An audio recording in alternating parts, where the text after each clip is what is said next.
Assalamualaikum warahmatullahi wabarakatuh. Waalaikumsalam warahmatullahi wabarakatuh. Bismillahirrahmanirrahim. Alhamdulillahi rabbil alamin. Wabihi nasta'inu ala umuri dunya waddin. والصلاة والسلام على أشرف الأنبياء والمرسلين سيدنا ومولانا محمد وعلى آله وأصحابه المجاهدين الطاهرين أما بعد.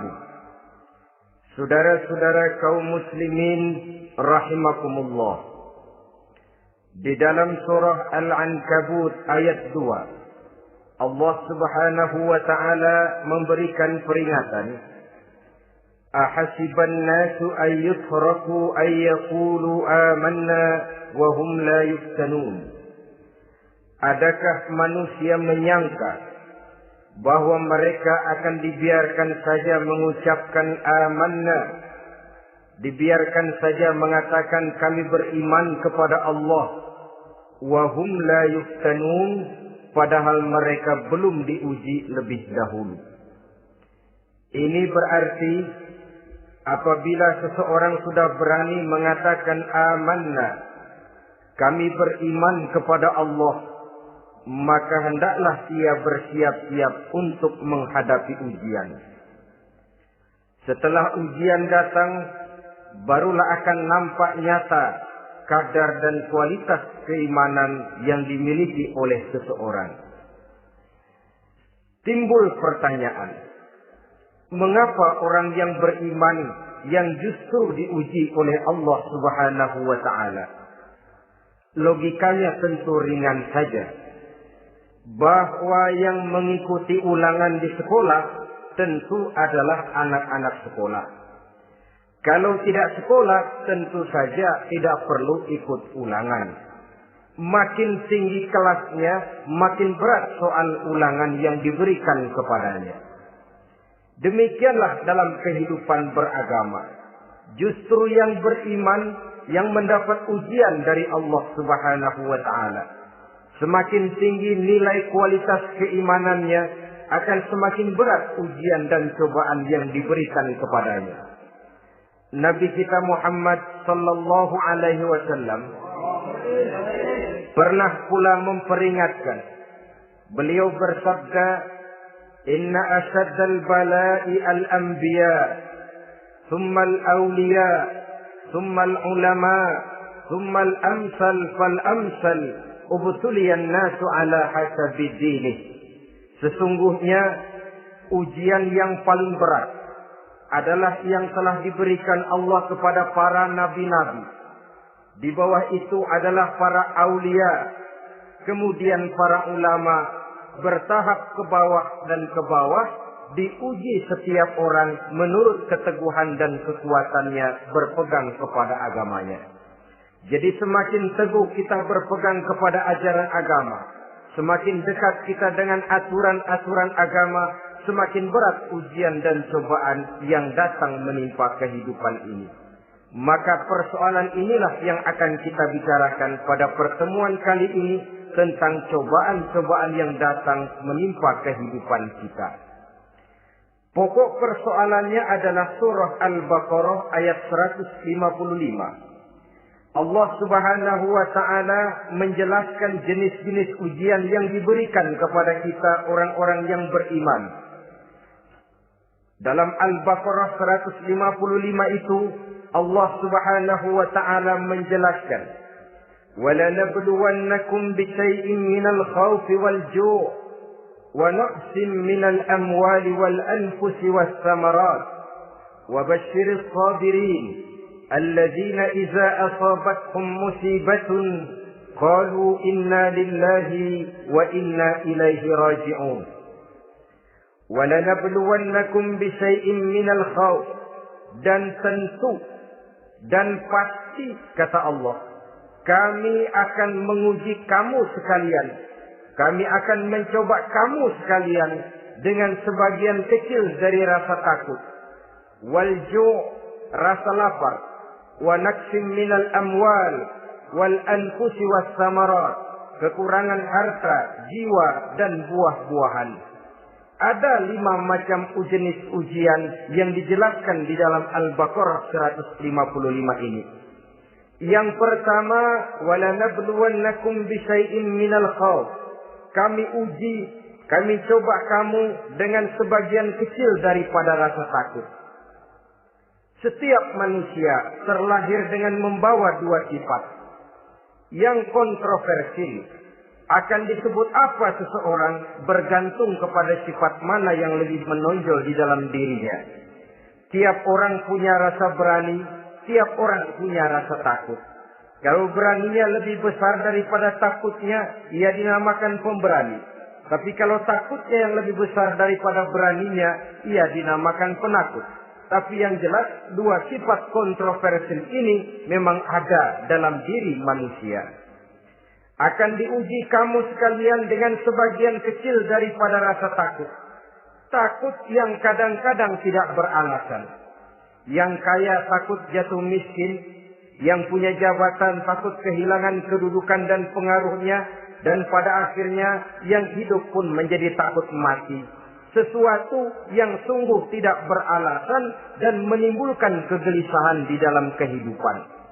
Mari kita lihat dampak yang ditimbulkan oleh rasa takut ini.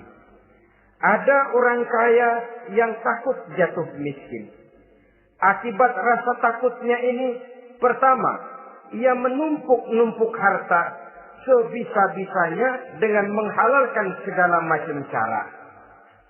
Tidak peduli halal haram, tidak ngerti hak batil, tidak tahu hak dan pantas dan ma'ruf munkar atau tercela. Yang penting ia bisa menumpuk-numpuk harta, menimbun-nimbunnya, tidak hanya cukup untuk dirinya sendiri. Kalau perlu anaknya sudah dipersiapkan untuk jadi orang kaya. Cucunya disiapkan jadi orang kaya. Anak cucunya, cucu-cucunya, seluruhnya. Dia takut jatuh miskin. Kemudian akibat dari rasa takut ini, ia pun terjebak ke dalam penyakit bakhil bin pelit alias kikir. Tidak sedikit pun tergerak hatinya untuk memberikan bantuan dan pertolongan kepada mereka yang memang memerlukannya. Termasuklah ia ke dalam apa yang diingatkan Allah. Allazi jama'a malan wa ajjajahu yahsabu anna malahu akhlada. Orang-orang yang menumpuk-numpuk harta kemudian menghitung-hitungnya. Dia menyangka bahwa hartanya akan dapat mengekalkan kehidupannya di dunia ini. Dia menyangka hartanya akan dapat mengekalkan kebahagiaannya di dalam kehidupan ini. Maka kerjanya hanya menumpuk dan menumpuk. Dan dia sangat takut untuk jatuh miskin. Saudara-saudara kaum muslimin rahimakumullah. Lalu yang kebetulan punya jabatan takut kehilangan kedudukan dan pengaruhnya. Maka ia akan melakukan segala cara dan jalan untuk menjaga keamanan dan ketenangan dari jabatan yang sedang didudukinya. Hilang kesadaran bahwa jabatan adalah amanah. Hilang pengertian bahwa kedudukan adalah alat untuk berbuat baik dan mengabdi kepada sesamanya. Yang ada pikirannya hanyalah bagaimana menjaga kedudukan dan pengaruhnya agar tetap ada dalam dirinya. Segala cara pun dilakukan dan kadang-kadang ia kehilangan kontrolnya. Kemudian pada akhirnya manusia pun dilanda oleh perasaan takut mati. Sungguh sangat tidak beralasan sama sekali. Karena mati adalah kewajiban dari semua yang bernama hidup. Dan Nabi mengingatkan, al-mautu babun fa kullun nasi dakhilu. Mati adalah merupakan satu pintu yang setiap orang akan masuk ke dalam pintu itu. Bahkan mati sesungguhnya bisa merupakan nasihat di dalam kehidupan kita. Beliau bersabda, taraktu fikum nasihataini, natiqan wa samitan. Aku tinggalkan kepada kamu 2 macam nasihat. Pertama, nasihat yang pandai bicara, dan yang kedua, nasihat yang diam saja. Sahabat bertanya, nasihat yang pandai bicara itu apa ya Rasul? Beliau menjawab, Al-Quran. Kalau nasihat yang diam saja apa ya Rasul? Beliau menjawab, mau. Saudara-saudara kaum muslimin rahimakumullah. Yang kaya takut miskin. Yang punya jabatan takut kehilangan kedudukan dan pengaruhnya. Dan pada akhirnya yang hidup pun menjadi takut mati. Sesungguhnya takut-takut yang sangat tidak beralasan sama sekali. Jika orang kaya takut jatuh miskin, untuk itu kemudian dia menghalalkan segala macam cara untuk menumpuk kekayaan yang tidak akan habis dimakan selama 7 turunan. Kemudian diiringi dengan sifat bakhil, sifat tertutup, sifat berpangku tangan melihat kesulitan dan penderitaan orang lain. Maka sesungguhnya dia tidak merasa bahwa harta merupakan titipan dari Allah Subhanahu wa Ta'ala. Bahwa ia merupakan alat dan bukan merupakan tujuan di dalam kehidupan ini. Takut miskin adalah satu penyakit yang mengakibatkan orang lupa diri dan lupa daratan. Takut kehilangan kedudukan dan pengaruh juga adalah penyakit yang menyebabkan orang menghalalkan segala macam cara untuk menjaga kedudukan dan jabatannya. Dan takut mati juga sebenarnya sesuatu yang tidak beralasan. Sebab siapa yang berani hidup harus berani pula menghadapi mati. Yang takut mati tidak usah hidup saja. Karena mati adalah kewajiban bagi semua orang-orang yang hidup. Oleh karenanya, rasa takut yang tidak beralasan sesungguhnya merupakan ujian untuk menguji nilai-nilai keimanan yang ada di dalam diri kita. Orang kaya diuji dengan hartanya, pejabat diuji dengan kedudukan dan pengaruhnya, manusia hidup diuji dengan akan datangnya mati yang menjemput kehidupannya. Menghadapi ujian-ujian semacam ini, maka marilah kita menyadari, yang kaya tidak perlu takut miskin. Dari Allah harta itu datang, kepada Allah harta itu akan kembali. Yang punya kedudukan dan pengaruh tidak usah takut kehilangan kedudukan dan pengaruhnya. Karena jabatan sesungguhnya merupakan amanah dari Allah Subhanahu wa Ta'ala yang harus digunakan dan dianggap sebagai kesempatan untuk berbuat kebajikan sebanyak-banyaknya. Saudara-saudara kaum muslimin rahimakumullah. Ini bagian pertama dari ujian-ujian yang ada dalam Al-Baqarah 155. Wala nabluwannakum bisyai'in minal khauf. Kami akan uji, kami akan coba kamu dengan sebagian kecil daripada rasa takut. Takut yang kadang-kadang saya katakan sekali lagi sangat tidak beralasan. Akibatnya bisa menimbulkan gejala-gejala yang aneh di dalam kehidupan kita. Saudara-saudara, yang kedua, walju, akan kami uji kamu dengan rasa lapar. Kelaparan belum tentu identik dengan kemiskinan. Bahkan di dalam surah An-Nahl ayat 112, Allah Subhanahu wa Ta'ala memberikan contoh yang sangat nyata dan jelas. وَضَرَبَ اللَّهُ مَثَلًا قَرْيَةً كَانَتْ آمِنَةً مُطْمَئِنَّةً يَأْتِيهَا رِزْقُهَا رَغَدًا مِنْ كُلِّ مَكَانٍ فَكَفَرَتْ بِأَنْعُمِ اللَّهِ فَأَذَاقَهَا اللَّهُ لِبَاسَ الْجُوعِ وَالْخَوْفِ بِمَا كَانُوا يَصْنَعُونَ. Allah memberikan contoh bagaimana keadaan satu negeri yang makmur, aman, tenang, tentram. Rezekinya datang dari segala arah. Fakafarat bi an'umillah, tapi sayang sekali penduduknya kufur dengan nikmat yang diberikan Allah Subhanahu wa Ta'ala kepada mereka. Akibatnya fa'azaqahallahu libasal ju'i wal khauf.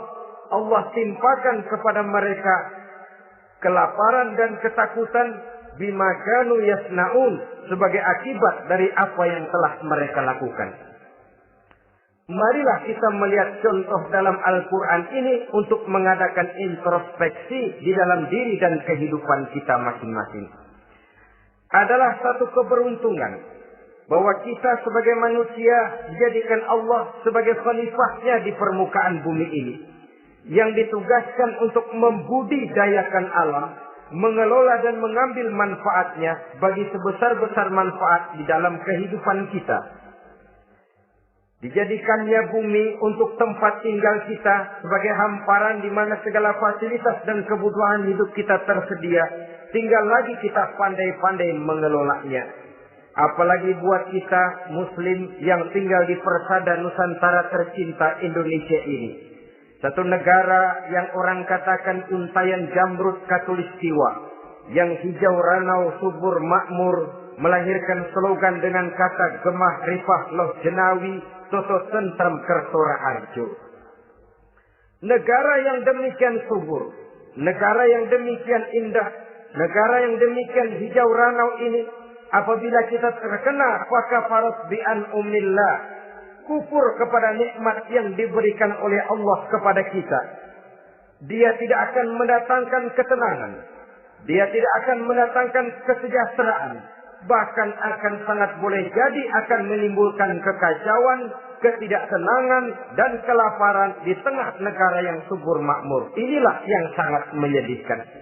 Kenapa ini bisa terjadi? Fakafarat bi an'umillah, orang kufur terhadap nikmat yang diberikan Allah Subhanahu wa taala.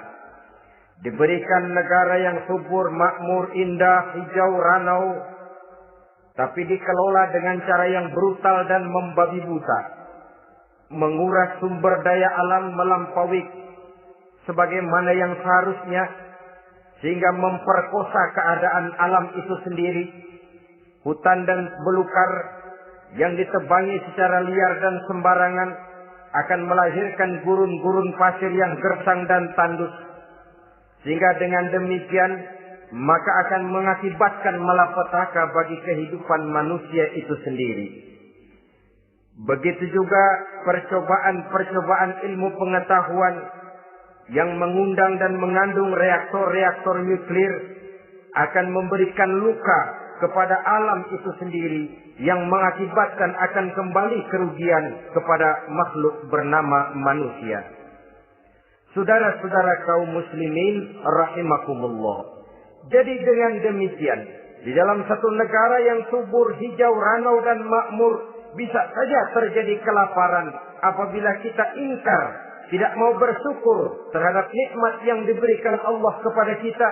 Kita kelola alam ini seenak perut kita saja dengan tidak memikirkan akibatnya di kelak kemudian hari nanti. Kita ambil satu contoh. Orang-orang tua kita dulu pada umur 60 tahun, 70 tahun, kalau dia menanam kelapa, orang lalu bertanya, kakek nanam kelapa untuk siapa nanti? Apa jawabannya? Untuk anak cucu saya.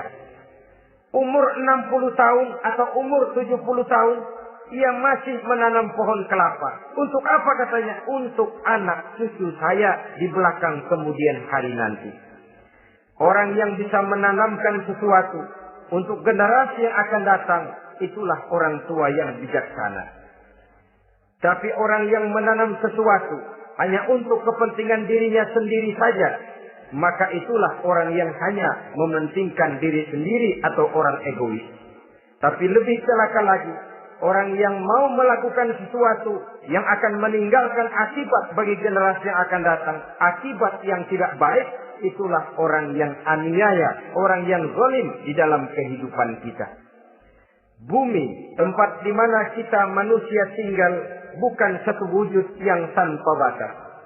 Pernahkah kita membayangkan cuma satu bumi untuk dihuni oleh 5 miliar lebih dari makhluk bernama manusia, yang kadang-kadang pertumbuhan sarana untuk menunjang kehidupan tidak sepesat pertumbuhan jumlah makhluk bernama manusia itu sendiri.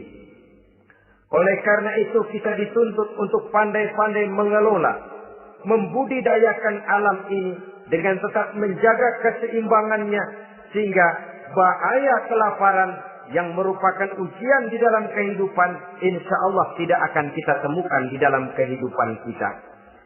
Saudara-saudara kaum muslimin rahimakumullah. Ini kelaparan dalam artian sebagai satu bangsa. Bisa juga kelaparan dalam artian dalam kehidupan pribadi daripada manusia. Hidup ini kata orang berjalan bagaikan roda pedati. Sekali tempo naik kita ke atas, lain saat turun kita ke bawah. Ada saatnya kita jaya, ada saatnya kita pun mengalami kemunduran. Oleh karena itu, pasang surut kehidupan ini membuat orang seharusnya sadar bahwa pasang surut itu tidak harus menyebabkan pasang surutnya dia di dalam melaksanakan ibadahnya kepada Allah Subhanahu wa Ta'ala. Kelaparan boleh jadi memang merupakan ujian untuk menguji nilai-nilai keimanan seseorang. Apabila dalam kondisi lapar imannya mantap, imannya teguh, imannya kuat, maka dalam kondisi di mana perutnya tidak lapar, tentu iman itu akan lebih bertambah mantap lagi.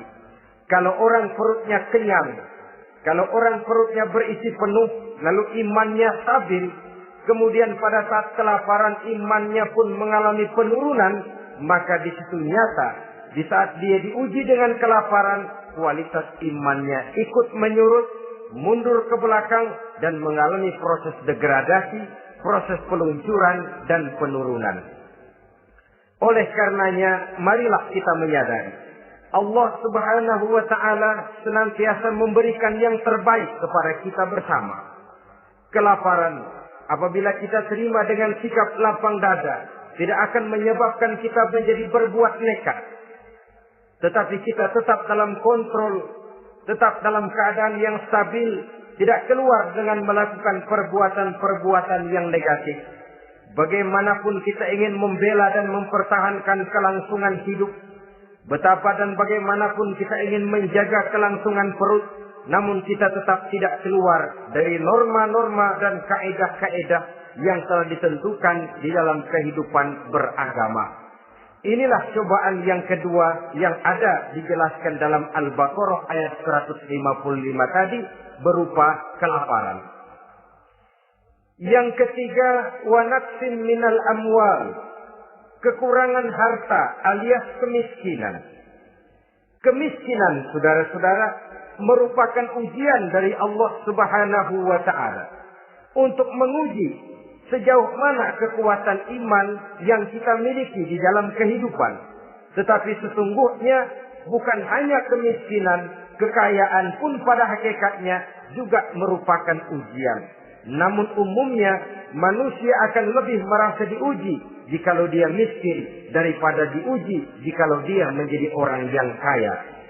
Pada sisi lain kenyataan mengatakan banyak orang lulus ketika diuji dengan kemiskinan, tetapi gagal berantakan setelah diuji dengan kekayaan. Kemiskinan pun apabila kita lihat dari segi kehidupan bermacam bentuknya. Ada kemiskinan di bidang ilmu pengetahuan.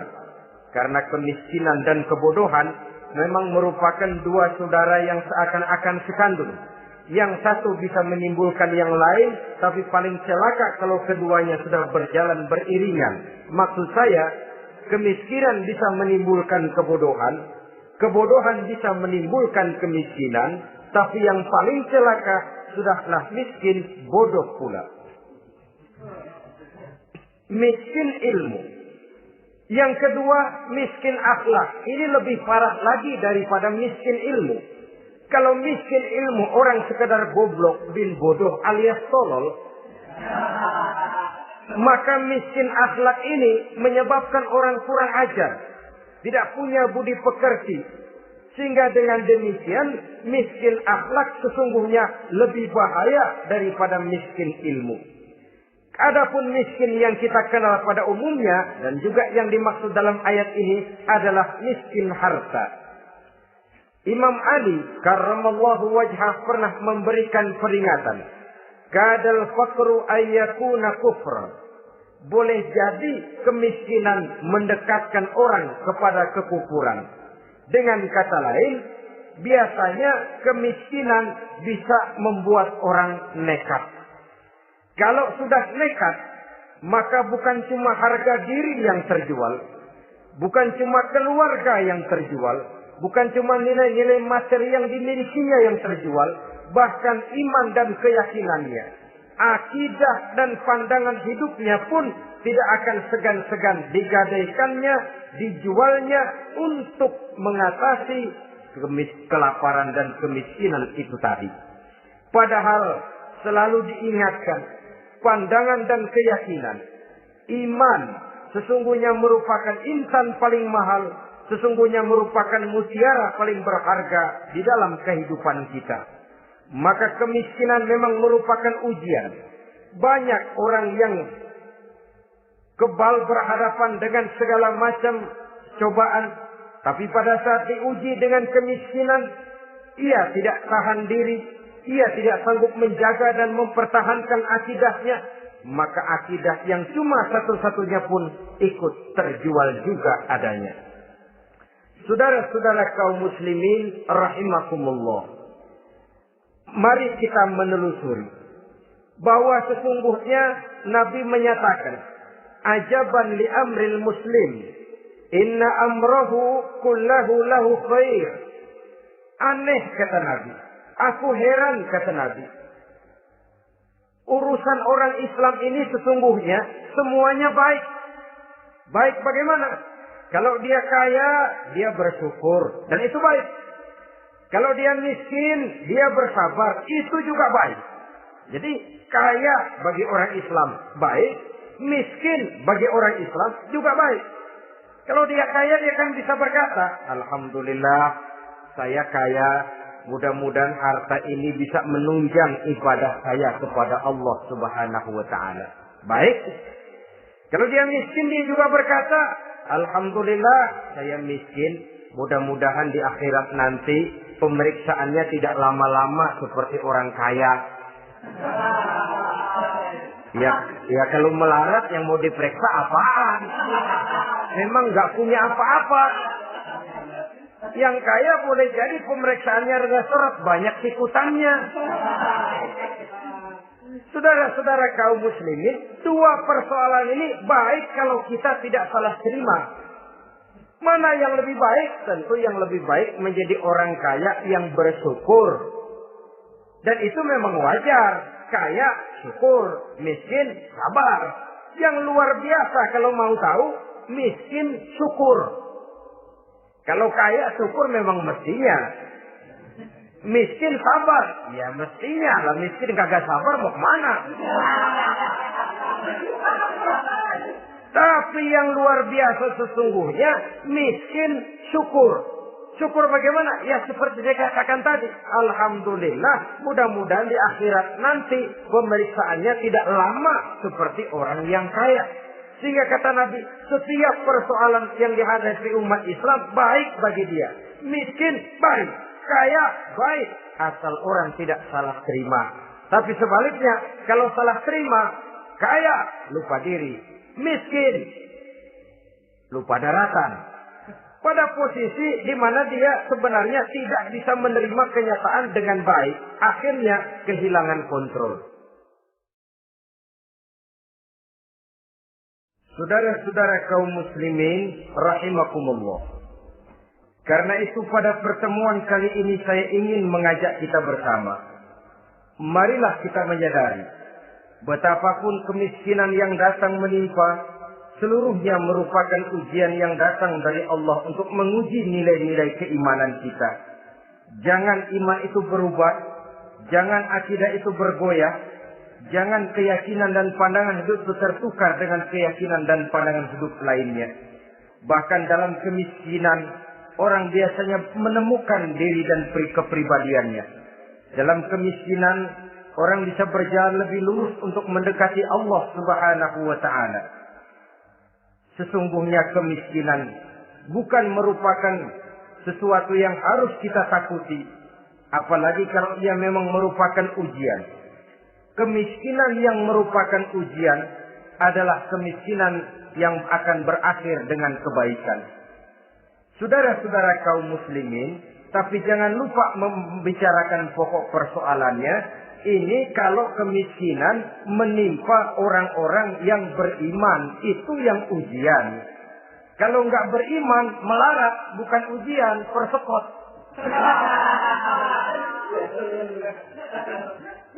Nah, orang lalu bertanya, Pak, kalau orang kafir kaya bagaimana? Nah, begini saudara-saudara. Dalam agama itu ada yang disebut nikmat, ada yang disebut istidraj. Kalau nikmat itu hanya diberikan kepada hamba-hamba yang beriman. Kalau istidraj itu diberikan kepada siapa saja yang mau berusaha. Tidak soal dia beriman atau tidak. Tidak soal dia mau bersujud atau tidak. Asal dia berusaha, dia dapat. Itu yang dinamakan istidraj. Seperti orang mancing ikan, mesti diberikan umpan. Setelah umpan itu dimakan, tidak langsung ditarik, tapi diulur dulu. Sampai kira-kira mata kail itu nyangkut di leher si ikan, baru diangkat ikan itu ke atas. Dan sampai di atas kita bisa maklum nasib ikan tadi. Bisa digetok, bisa dibacok, bisa digoreng, bisa dipepes. Tapi yang jelas nasibnya merana. Maka kalau ada orang makin jauh dari agama, makin kaya. Makin tidak mau sholat, makin berlimpah hartanya. Saudara tidak usah heran. Cukup dalam hati saja. Ikan lo. Jangan keras-keras, marah dia.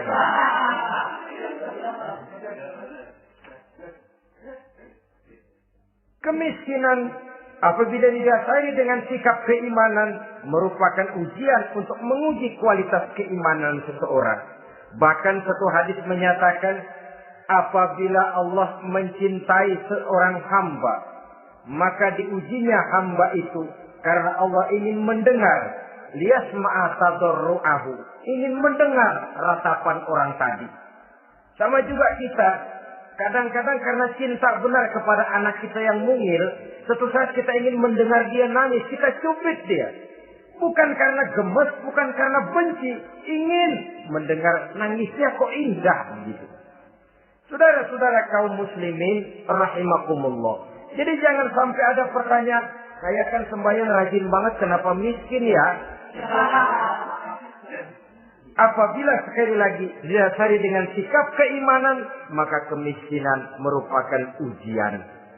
Dan tentu anak sekolah itu kalau lagi ujian berat, capek, sakit hati, peras keringat, banting tulang, kepanasan, kehujanan, kenikmatan baru akan dia rasakan pada saat terima rapot pengumuman kenaikan kelas.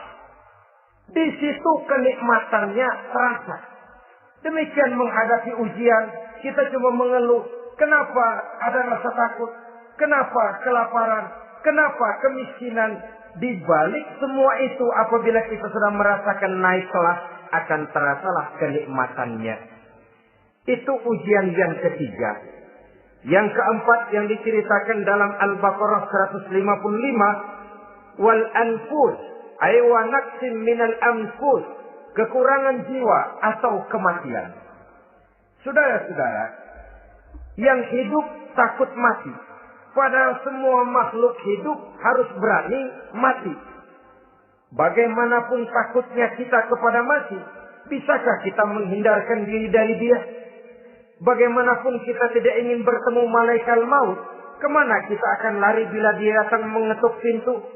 Bagaimanapun kita ingin menghindar dari pertemuan dengannya, kemana kita akan lari apabila dia sudah datang hendak menjemput nyawa? Karena itu memang ada satu prinsip yang dijelaskan oleh para ulama kita, iskariman al-mut syahidan. Mati dan hidup dua hal yang tidak terpisahkan.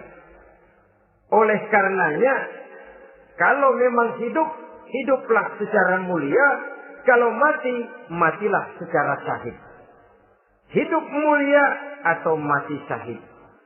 Jangan terbalik. Hidup sia-sia, mati konyol. Nilai yang tidak ada artinya. Alangkah nikmatnya hidup yang berisi kemuliaan, dan alangkah indahnya mati dalam nilai syahid. Saya ingin menyegarkan ingatan saudara-saudara kepada sikap Nabi Allah Ismail alaihi salam ketika menghadapi keputusan dari Allah Subhanahu wa taala memerintahkan Nabi Ibrahim alaihi salam untuk menyembelih leher anaknya Ismail, yang ini berarti adalah kematian. Ketika datang perintah untuk menyembelih leher Nabi Ismail, Nabi Ibrahim berkata kepada putranya, "Ya bunayya inni ara fil manami anni azbahuka fanzur madza tara." Ananda Ismail, ayah mimpi diperintah oleh Allah untuk menyembelih lehermu. Menurut pendapatmu bagaimana mimpi ini, nak? Laksanakan atau tidak usah? Saya tidak sanggup membayangkan. Anak cuma satu-satunya. Sudah lama diharapkan. Si buah hati belahan jantung pelanjut cerita penerus sejarah. Ketika anak ini sedang lucu-lucunya, turun perintah untuk menyembelihnya. Ya, kalau anak kita banyak, turun perintah potong leher anakmu, mungkin kita bisa pilih yang mana yang rada bandelan nih.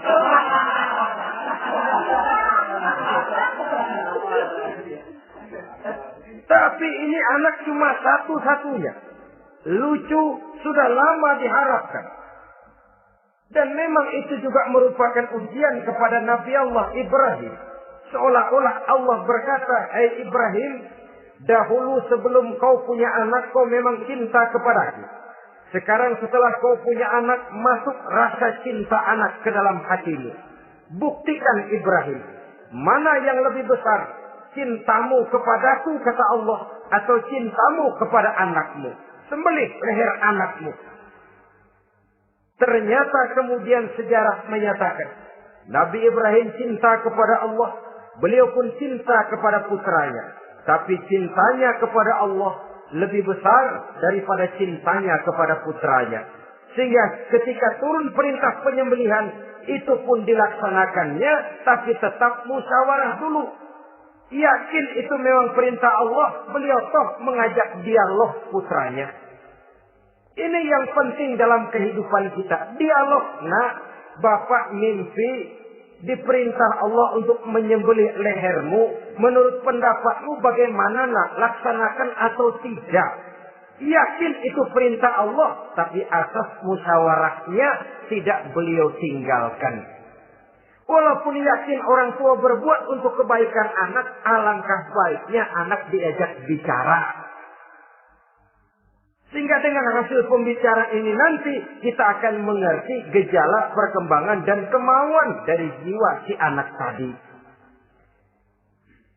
Saudara-saudara kaum muslimin, apa jawaban Nabi Allah Ismail yang ketika itu masih remaja?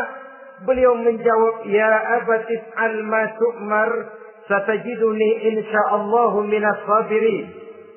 Bapak, jikalau memang ini memang perintah Allah, laksanakan saja Bapak. Tidak usah ragu. Mudah-mudahan nanti Bapak akan menemukan saya termasuk ke dalam golongan orang-orang yang sabar. Ini pantulan doa Nabi Ibrahim dahulu ya, ketika meminta seorang keturunan yang merupakan anak yang soleh. Jawaban dari anak yang soleh. Kalau memang ini perintah Allah Bapak, laksanakan saja. Saya insya Allah termasuk ke dalam golongan orang-orang yang sabar. Kalau Allah memerintahkan Bapak untuk menyembelih leher saya, silahkan Pak. Saya ikhlas, saya ridho, saya rela untuk memenuhi perintah Allah Subhanahu wa Ta'ala. Ini jawaban anak soleh. Sebab itu sering saya katakan, kalau kita cuma punya anak pintar tidak soleh, mungkin jawabannya nggak begini. "Nak, Bapak diperintah motong leher kamu, nak. Bagaimana pendapatmu?" Mungkin dia jawab, "Bapak aja yang tuaan, Pak."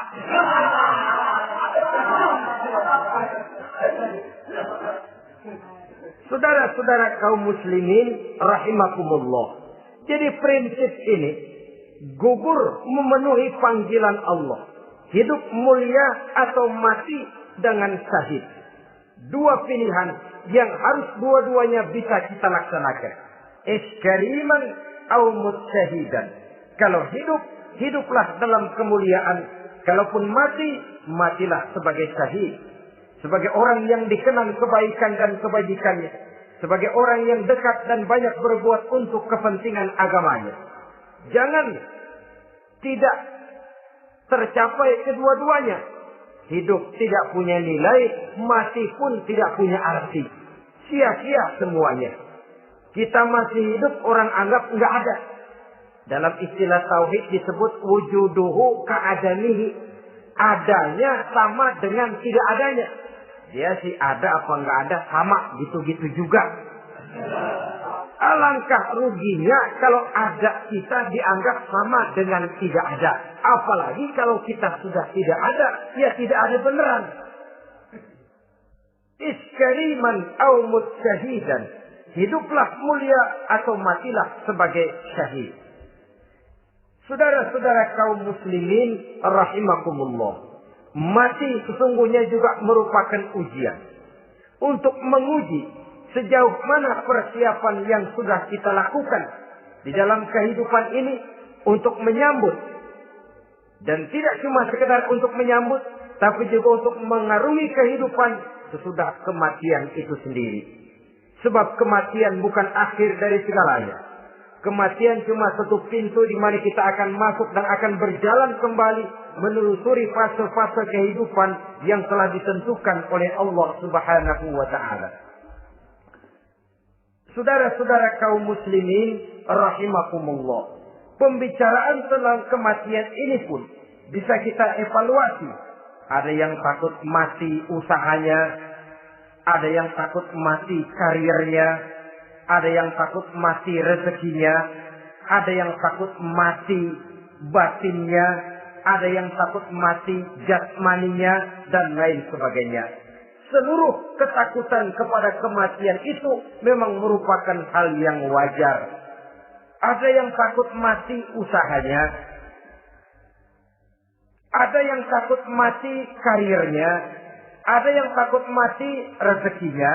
Tapi kalau ketakutan itu lalu melahirkan perbuatan-perbuatan negatif yang menimbulkan penyimpangan, itu sudah di luar dari yang seharusnya.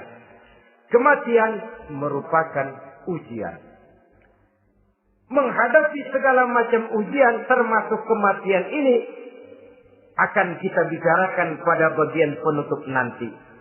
Yang kelima, saudara-saudara, ujian yang dijelaskan dalam Al-Baqarah 155 tadi, wa naqsin minas samarat, kekurangan buah-buahan. Kekurangan buah-buahan bisa berarti paceklik. Ini juga bisa diakibatkan oleh apa yang dijelaskan dalam An-Nahl 112 tadi. Orang kufur kepada nikmat yang diberikan Allah Subhanahu wa taala. Orang jauh dari petunjuk-petunjuk agama. Merasa segala persoalan bisa dipecahkan dengan kemampuan otaknya. Hilang rasa ketergantungannya kepada Allah Subhanahu wa ta'ala. Maka usahanya bisa berakhir dengan yang tidak diharapkan. Sudah bikin target. Tahun ini kita bakal panen raya. Besar. Tahu-tahu tikus ngamuk. Habis padi digarap oleh tikus. Panen bisa gagal. Bahkan beberapa tahun yang lalu, kita masih ingat bagaimana ulat-ulat menyerbu pohon-pohon jambu. Ribuan batang pohon jambu. Ribuan pohon-pohon jambu itu mati. Lalu jambu-jambu itu tidak bisa lagi dimanfaatkan dalam kehidupan. Tikus yang menyerbu sawah. Ulat yang menyerbu pohon-pohon jambu. Angin topan, puting beliung, gempa bumi. Itu sudah proses-proses di luar kemampuan manusia untuk mendeteksinya. Disinilah manusia harus sadar bahwa setelah ia berusaha dan berusaha sesuai dengan keterikatannya kepada hukum alam, kepada sunnatullah, maka ia harus punya sandaran vertikal kepada Allah Subhanahu wa ta'ala. Agar bila usahanya berhasil, dia tidak lupa diri dan lupa daratan. Dan apabila usahanya kemudian ternyata gagal, dia tidak menjadi putus asa, buruk sangka, sempit hati, supik pandangan. Cobaan datang dari Allah Subhanahu wa ta'ala berupa kekurangan buah alias paceklik.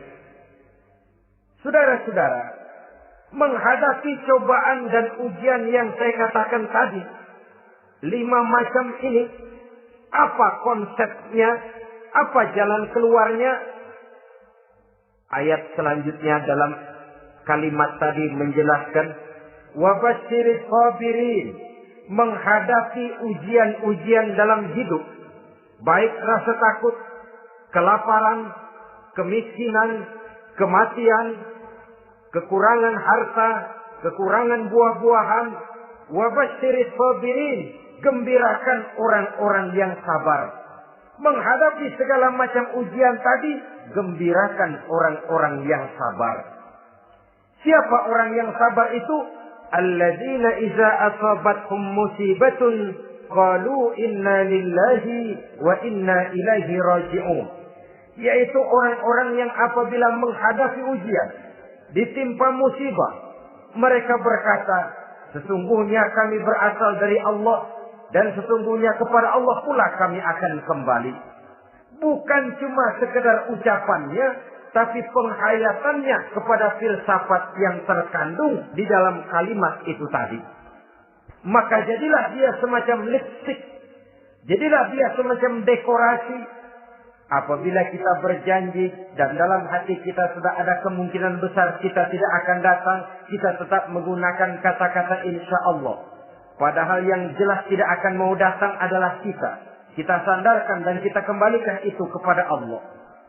Sesungguhnya kami berasal dari Allah. Sesungguhnya kepada Allah juga kami akan kembali. Bukan cuma sekedar ucapannya, tapi juga penghayatan kepada filsafat yang terkandung di dalamnya. Kalau suatu saat kita harus kehilangan harta yang kita miliki, kenapa tidak berpikir inna lillahi wa inna ilaihi raji'un?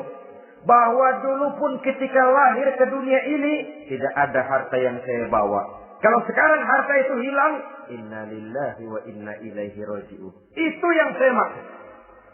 Kalau sekarang, kalau suatu saat kita harus melepaskan pangkat jabatan yang kita sayangi, kenapa kita tidak kembali kepada inna lillahi? Dulu pun ketika waktu lahir ke dunia ini, tidak ada pangkat dan jabatan yang saya bawa. Kalau sekarang harus pensiun, inna lillahi wa inna ilaihi raji'un. Ini kadang-kadang enggak. Dengar mau mutasi, mau pensiun, mulutnya inna lillahi, tapi gerbek-gerbek dukun diusut.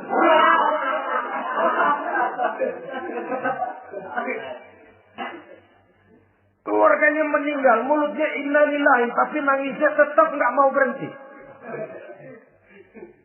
Bukan cuma sekedar ucapannya, tetapi penghayatan kepada nilai dan filsafat yang terkandung di dalam kalimat inna lillahi itu.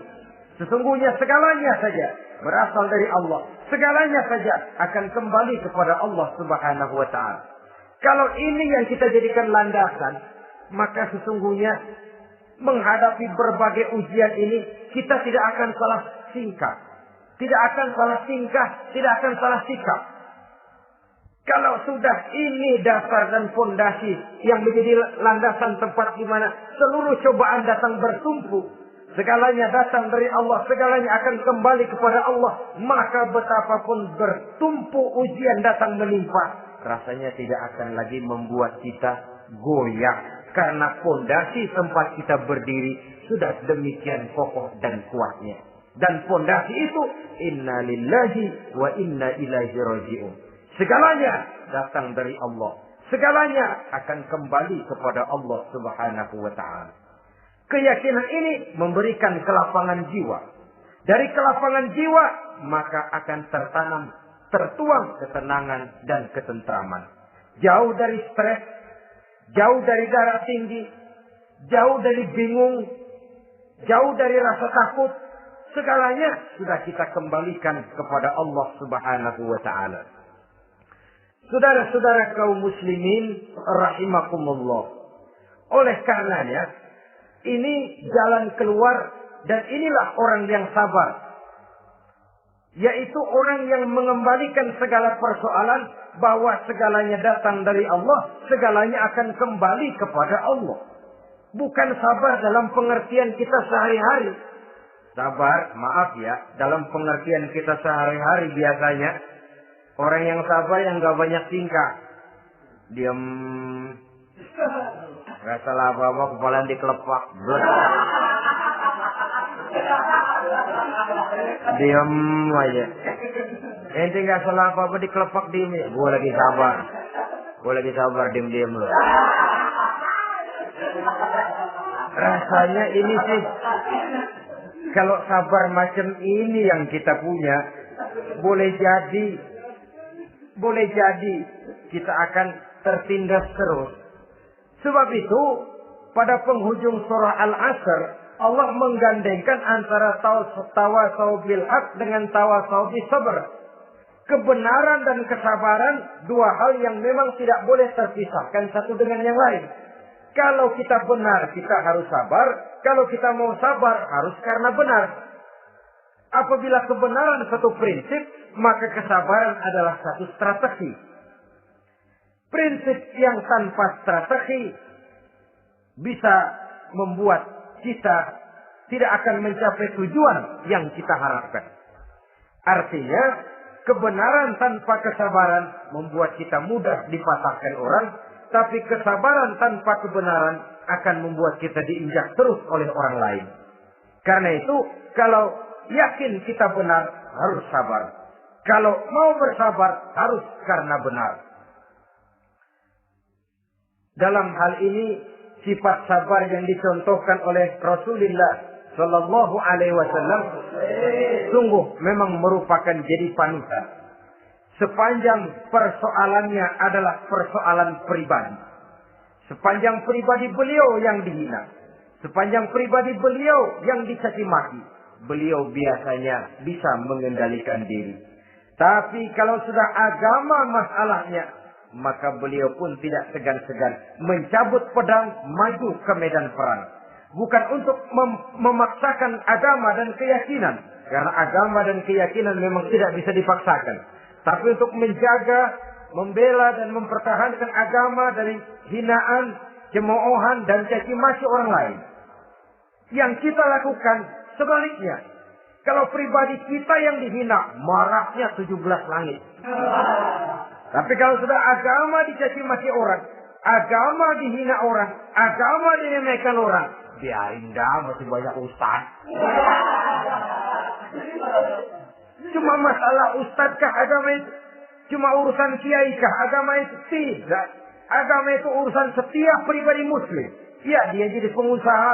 Ya, dia jadi pejabat. Ya, dia jadi seniman. Ya, dia jadi teknokrat. Ya, dia jadi ekonom. Ya, dia jadi pakar di berbagai bidang. Agama adalah masalah setiap kita. Kalau pribadi Nabi yang dicaci, pribadi yang dihina dan dicemoohkan orang, beliau mengendalikan diri. Tapi kalau sudah agama taruhannya, beliau tidak segan-segan cabut pedang maju ke medan perang. Sabar tapi pada tempatnya. Sabar tidak dalam artian diam, delohom, ayem-ayem, gelenggem, menunggu embun yang turun dari langit. Emang lagi lapar, sabar aja. Gak usah makan, nanti juga waktunya Tuhan kasih kenyang. Kalau sabar macam ini yang kita pakai, lapar terus dah. Emang giliran sakit, sabar aja. Gak usah berobat, nanti juga waktunya baik, sembuh. Mati terus dah.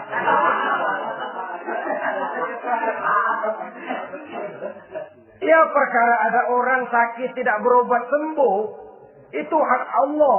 Tapi tidak boleh kita jadikan sandaran, apalagi kalau makom kita dengan Allah masih sedemikian jauhnya. Itu hanya ucapan dari orang-orang yang makom dia dengan Allah itu sudah tidak ada jarak.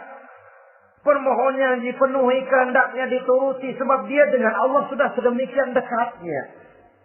Kalau kita masalahnya, yang antara kita dengan Allah ini dilapisi oleh dosa dan kesalahan yang kita kerjakan sendiri, rasanya kita masih harus banyak berbuat sesuai dengan keterikatan kita kepada sunnatullah itu.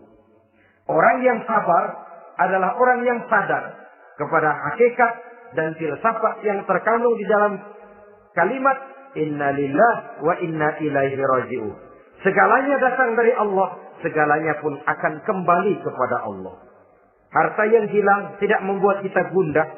pangkat yang harus kita tanggalkan, tidak membuat kita kecil hati, dan tidak akan meninggalkan medan pengabdian. Kenapa? Kita cuma menganggap itu satu titipan. Lain kalau kita anggap itu punya kita. Jabatan punya kita. Nah, itu yang kita suka wangkeng. Saudara-saudara kaum muslimin, kesimpulannya, banyak cobaan-cobaan dalam hidup. Yang dibicarakan dalam Al-Baqarah 155 ini, sebagian kecil dari rasa takut, kelaparan, kemiskinan, kematian, dan kekurangan buah-buahan. Menghadapi segala macam ujian tadi, kembalilah kita kepada dasar inna lillahi wa inna ilaihi raji'un. Segalanya datang dari Allah, segalanya pun akan kembali kepada Allah. Semoga dengan sikap ini, kita akan lapang dada menghadapi ujian, dan akan semakin tangguh iman dan akidah kita menghadapi cobaan yang datang menimpa. Inilah pertemuan pada kali ini. Semoga ada manfaatnya. Terima kasih atas segala perhatian. Mohon maaf atas segala kekurangan. Usikum wa nafsi bitaqwallah. Wassalamualaikum warahmatullahi wabarakatuh. Waalaikumsalam warahmatullahi wabarakatuh.